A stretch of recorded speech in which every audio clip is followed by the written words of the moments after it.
Home science to the point YouTube channel में आप सभी का स्वागत है। क्लास 9th की वीडियो नंबर 6 में आज हम पढ़ रहे हैं गृह व्यवस्था लेसन के बहुविकल्पीय प्रश्नों को। इससे पहले की वीडियो में इस लेसन को डिटेल में पढ़ाया जा चुका है। यदि आपका छूट गया है तो आप चैनल की प्लेलिस्ट में जाकर वहाँ से देख सकते हैं। तो चलिए शुरू करते हैं।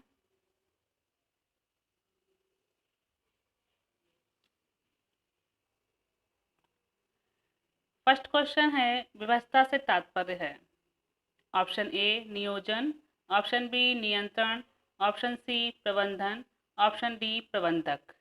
तो व्यवस्था अर्थात मैनेजमेंट।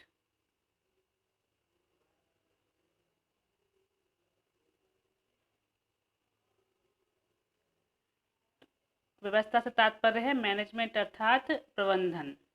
इसका सही आंसर है प्रबंधन, ऑप्शन सी। क्वेश्चन नंबर 2 है, गृह व्यवस्था से तात्पर्य है। ऑप्शन ए घर के कार्यों को योजनाबद्ध तरीके से करना, ऑप्शन बी आय व्यय का लेखांकन, ऑप्शन सी पारिवारिक साधनों का उपयोग, ऑप्शन डी पारिवारिक जीवन को उत्तम एवं व्यवस्थित ढंग से चलाना। तो इसका सही आंसर है ऑप्शन डी, गृह व्यवस्था से तात्पर्य है पारिवारिक जीवन को उत्तम एवं व्यवस्थित ढंग से चलाना। नेक्स्ट क्वेश्चन है, परिवार के सभी सदस्यों के साधनों का नियोजन, नियंत्रण तथा मूल्यांकन करके परिवार के लक्ष्यों की पूर्ति करना गृह प्रबंधन या गृह व्यवस्था कहलाता है। तो यह परिभाषा किसकी है? तो यह परिभाषा है निकेल एवं डॉर्सी की। ये जो परिभाषा है वो निकेल एवं डॉर्सी की है। तो इसका सही आंसर है ऑप्शन सी, निकेल एवं डॉर्सी। क्वेश्चन नंबर 4 है, गृह व्यवस्था के सोपान का सही अनुक्रम क्या है? ऑप्शन ए नियंत्रण, नियोजन, मूल्यांकन, ऑप्शन बी नियोजन, मूल्यांकन, नियंत्रण, ऑप्शन सी मूल्यांकन, नियंत्रण, नियोजन, ऑप्शन डी नियोजन, नियंत्रण और मूल्यांकन। तो इसका सही क्रम है ऑप्शन डी, नियोजन, नियंत्रण और मूल्यांकन। पहले हम व्यवस्था के सोपान है, पहले नियोजन करते हैं, योजना बनाते हैं, फिर उस योजना का क्रियान्वयन करते हैं नियंत्रण के अंतर्गत, और फिर जब कार्य हो जाता है उसके पश्चात मूल्यांकन का सोपान आता है, जिसमें हम कार्य का मूल्यांकन करते हैं कि कार्य किस हद तक सही हुआ है या उसमें कोई कमी रह गई है तो क्यों कमी रह गई है, क्या कमी रह गई है, तो उसमें हम मूल्यांकन करते हैं। तो इसका सही क्रम है नियोजन, नियंत्रण और मूल्यांकन, option D. Next question number 5 है, गृह व्यवस्था का अध्ययन गृह व्यवस्था के किस चरण में सहायक है? ऑप्शन ए नियंत्रण में, ऑप्शन बी नियोजन में, ऑप्शन सी मूल्यांकन में, ऑप्शन डी ये सभी। तो इसका राइट आंसर है ऑप्शन डी, ये सभी। नियंत्रण में भी गृह व्यवस्था का अध्ययन आवश्यक है, किसी भी चीज़ का क्रियान्वयन करना, नियंत्रण करना और नियोजन करना, ये किसी भी चीज़ की योजना बनाने के लिए, किसी भी कार्य की योजना बनाने के लिए भी गृह व्यवस्था का अध्ययन आवश्यक है और मूल्यांकन में भी गृह व्यवस्था का अध्ययन आवश्यक है। तो इसलिए इसका सही आंसर है ऑप्शन डी, ये सभी। क्वेश्चन नंबर 6 है, गृह व्यवस्था का मुख्य उद्देश्य है। अब क्वेश्चन नंबर 6, गृह व्यवस्था का मुख्य उद्देश्य है। ऑप्शन ए कार्य को कुशलतापूर्वक करना, ऑप्शन बी भविष्य के लिए बचत करना, ऑप्शन सी भोजन एवं पोषण का ध्यान रखना, ऑप्शन डी परिवार के सदस्यों को सुखी एवं संतुष्ट रखना। तो गृह व्यवस्था का मुख्य उद्देश्य है ऑप्शन डी, परिवार के सदस्यों को सुखी एवं संतुष्ट रखना। क्वेश्चन नंबर 7, गृहिणी को क्या नहीं करना चाहिए? ऑप्शन ए अनावश्यक कार्य, ऑप्शन बी भोजन, ऑप्शन सी विश्राम, ऑप्शन डी इनमें से कोई नहीं। तो गृहिणी को विश्राम भी करना चाहिए, भोजन भी करना चाहिए, किंतु अनावश्यक कार्यों को नहीं करना चाहिए। तो इसका सही आंसर है ऑप्शन ए, अनावश्यक कार्य। गृहिणी को अनावश्यक कार्य नहीं करने चाहिए। क्वेश्चन नंबर 8, गृह प्रबंधन में आवश्यक है। ऑप्शन ए सहनशीलता की, ऑप्शन बी निर्णय शक्ति की, ऑप्शन सी बुद्धि की, ऑप्शन डी ये सभी। तो इसका सही आंसर है ऑप्शन डी, ये सभी। क्योंकि गृह प्रबंधन में गृह सहनशीलता की भी आवश्यकता होती है, उचित निर्णय शक्ति की भी आवश्यकता होती है क्योंकि निर्णय लेने पड़ते हैं, ऑप्शन सी बुद्धि की भी आवश्यकता होती है। तो इसका सही आंसर है ऑप्शन डी, ये सभी। क्वेश्चन नंबर 9 है, गृह कार्य में प्रयोग होने वाले उपकरण होने चाहिए। ऑप्शन ए हल्के, ऑप्शन बी सस्ते, ऑप्शन सी उत्तम, ऑप्शन डी महंगे। तो गृह कार्य में प्रयोग होने वाले उपकरण उत्तम होने चाहिए। तो इसका सही आंसर है ऑप्शन सी उत्तम। क्वेश्चन नंबर 10 है, गृह व्यवस्था के मुख्य सिद्धांत हैं। ऑप्शन ए गृह कार्य में निपुणता, ऑप्शन बी आय व्यय का लेखांकन, ऑप्शन सी परिवार के सदस्यों का अधिकतम सुख एवं समृद्धि, ऑप्शन डी पारिवारिक स्वास्थ्य का ध्यान रखना। तो गृह व्यवस्था का मुख्य सिद्धांत है परिवार के सदस्यों का अधिक से अधिक सुख देना और समृद्धि करना। Option C is right answer.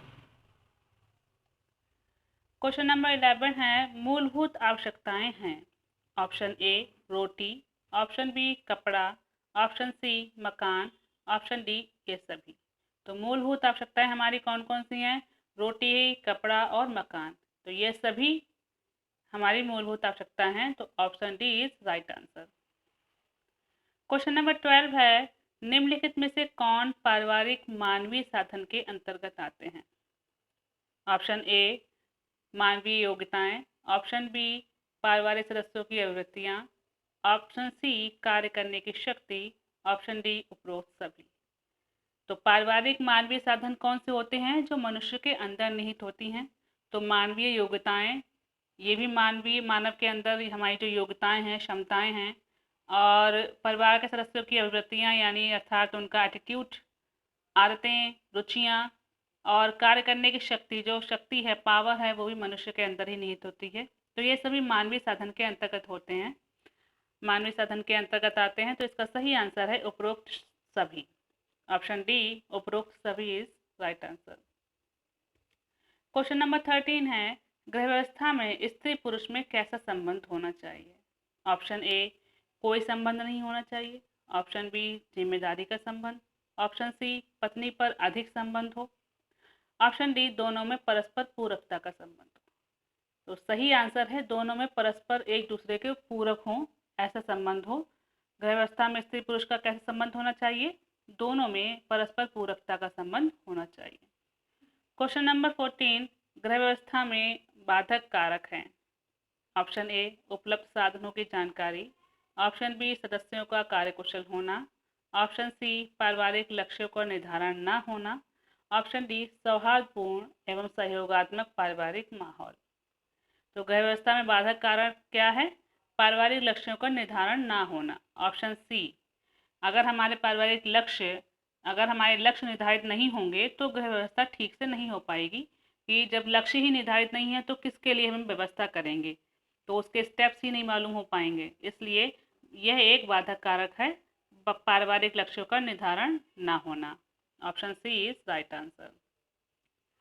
Next question, गृह व्यवस्था में सर्वप्रथम पूर्ति की जाती है। ऑप्शन ए मूलभूत आवश्यकताओं की, ऑप्शन बी तीर्थ यात्रा की, ऑप्शन सी मनोरंजन की, ऑप्शन डी भौतिक सुविधाओं की। तो इसका सही आंसर है गृह व्यवस्था में सर्वप्रथम मूलभूत आवश्यकताओं की पूर्ति की जाती है। सबसे पहले हम मूलभूत आवश्यकताओं की पूर्ति करेंगे, उसके पश्चात यदि हमारी आय अधिक बचती है तो हम अन्य आवश्यकताओं की पूर्ति करेंगे। सबसे पहले मूलभूत आवश्यकताएं कौन सी हैं? अभी बताया था, रोटी, कपड़ा और मकान।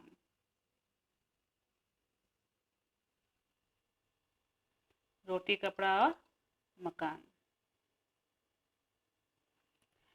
क्वेश्चन नंबर 16 है, क्वेश्चन नंबर 16 है, गृह व्यवस्था के साधन हैं। ऑप्शन ए भौतिक साधन, ऑप्शन बी मानवीय साधन, ऑप्शन सी सार्वजनिक साधन, ऑप्शन डी ये सभी। तो गृह व्यवस्था के सभी साधन हैं, भौतिक साधन भी आते हैं उसके अंतर्गत, और मानवीय साधन भी आते हैं और सार्वजनिक साधन भी आते हैं। इसका सही आंसर है ऑप्शन डी ये सभी। क्वेश्चन नंबर 17 है, उत्तम गृह व्यवस्था के लिए आवश्यक है। ऑप्शन ए पारिवारिक आय का अधिक होना, ऑप्शन बी परिवार के सदस्यों की अधिक संख्या, ऑप्शन सी विलासिता के साधन उपलब्ध होना, ऑप्शन डी गृह व्यवस्था का व्यवहारिक ज्ञान होना। तो इसका सही आंसर है गृह व्यवस्था का व्यवहारिक ज्ञान होना। उत्तम गृह व्यवस्था के लिए हमें व्यवहारिक ज्ञान गृह व्यवस्था का अवश्य होना चाहिए, तभी हम उत्तम गृह व्यवस्था कर सकते हैं। क्वेश्चन नंबर 18, ग्रह के संचालन के लिए संचालन का उत्तरदायित्व होता है। ग्रह के संचालन का उत्तरदायित्व होता है। ऑप्शन ए गृहिणी का, ऑप्शन बी घर के मुखिया का, ऑप्शन सी घर की युवा स्त्री का, ऑप्शन डी घर के युवा पुरुष का। तो घर के संचालन का उत्तरदायित्व किस पर होता है? गृहिणी का होता है। अब समय है आज के अभ्यास प्रश्नों का। आज का पहला प्रश्न है, गृह व्यवस्था के उद्देश्यों का विवरण लिखिए। और क्वेश्चन नंबर 2 है, गृह व्यवस्था के लाभ बताइए। तो इन दोनों प्रश्नों के उत्तर आप अपनी कॉपी में नोट कीजिएगा। ये इंपॉर्टेंट क्वेश्चन है इस लेसन के। और आज के कमेंट बॉक्स प्रश्न है, धन मानवीय साधन है या अमानवीय? धन मानवीय साधन के अंतर्गत आता है या अमानवीय साधन के अंतर्गत आता है? तो इसका उत्तर आप नीचे कमेंट बॉक्स में लिखिएगा।